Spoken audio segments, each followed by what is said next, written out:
او مدت 40 سال به درک بود. نزدیکانش نان خدایی 47 سالش را داده بودند. مسعودین سعیدов ساکن دهه مهرآباد ناحیه واسه بعد 40 سال غریبی به دیدار پیوندان، برادران، اپا و خواهرانش رسید. این منزل پدریش در ده است. حوله که دوره کودکیش اینجا گذشته است فراموش نکرده است. پدر و مادر از فراق او گذشتند. از آنها این رسم یادآوری مانده است. مردم ده خبری آمدن محسودین را شنیده به استقبالش برآمدند. در سرگه ده خشان و نزدیکان همسفون او را صمیمانه استقبال میگیرند. سال 84 خودم به همون شهر خبرس کرای رفته بودم. قفای من دخترم رفته بود. من 9 سال در همونجا زندگی کم با فرزندان با شوهرم.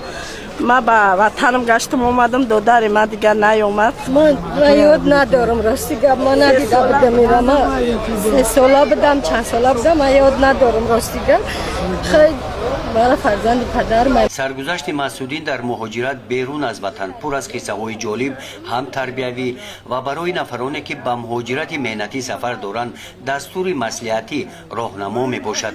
او سال 1986 آن وقت 22 سال عمر داشت به مهاجرت مهنتی به فدراسیون روسیه رفت و دیگر به نشان گردید.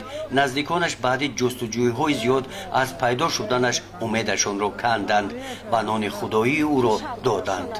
بعد 40 سال خبر آمد که مسعودین زنده است.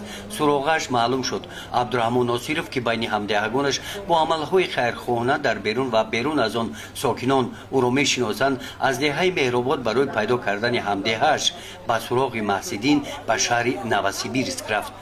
آنجا او را پیدا کرد. مسعودین یگان حجت نداشت. با کمک عبدالرحمن کنسولگری دولت تاجیکستان در شهر نوسیبیرسک به مسعودین حجت بازگشت به وطن دادند.